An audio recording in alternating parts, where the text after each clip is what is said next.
Hey everyone, Fash here with your bite-sized review of Saturday night's main event. You can see my eyes are very tired after watching that last night in the UK.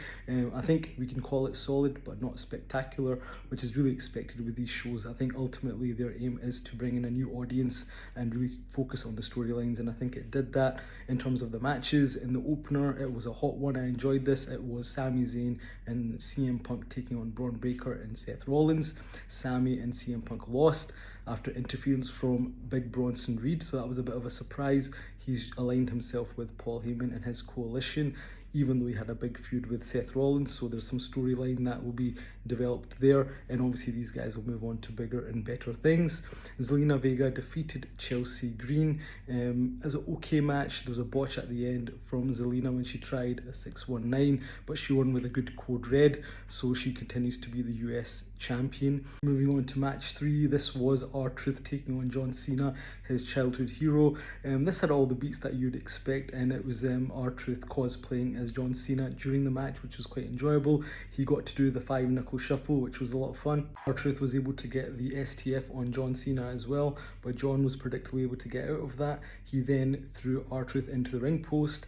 He's about to hit him with the title belt, and that's when they play the storyline more. He looks around the crowd, they're disappointed. R-Truth looks at him, he's got that disappointed face, and you think John's not going to do it, but ultimately he gives the belt to the referee, and when the ref's not looking, he gives a low blow to R-Truth, and then he hits him with the attitude adjustment and retains the title. Of course, he hits R-Truth with the belt afterwards anyway, and then poses as the crowd initially boos him, and then you hear "Thank you, Cena" chants.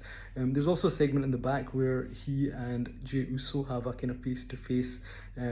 My thing with this was it was good that you had champion versus champion having a stare down and a bit of a back and forth, but John's promo was a bit too performative for me. I think he's still kind of playing the character, and the heel turn was kind of still a bit up and down for me. Damien Priest then defeated Drew McIntyre in a cage match. I'm not into this feud. I'm glad the feud is hopefully over now and Drew can move on to better things. In terms of the match, it had usual spots. For me, the funny part of this was when Damien hits the concerto, walks out of the cage, and Jesse Ventura is having an absolute rant about why did he walk out of the cage, why did he not climb over it, basically calling him a coward. I don't know, Jesse, if you go back to the 1980s, that's what most of the heels tried to do. I know Damien's a good guy here, but the rules always existed. But that was probably the best part of it, Jesse just going totally off script. And then we got to the main event of the night, Jey Uso defending the world title against Logan Paul. Once again, a TV match. I think whatever they did was good, but this was all about the storyline. So John Cena comes out to help Logan Paul, and then we get the surprise return of Cody Rhodes, who comes out to make the save. That allows Jey Uso to hit Logan Paul with a spear and then the Uso splash, and he retains, and the night ends with Cody Rhodes essentially challenging Logan Paul and John Cena to a tag team match at Money in the Bank, where his partner will be Jey Uso. So I guess Jey needs to move away from Logan Paul and have that rematch with Gunther, but this is a good kind of, I guess, in between match where you have the Cody Rhodes Cena situation moving forwards as well. Maybe that's going to be a SummerSlam match. So overall, it was a fun night.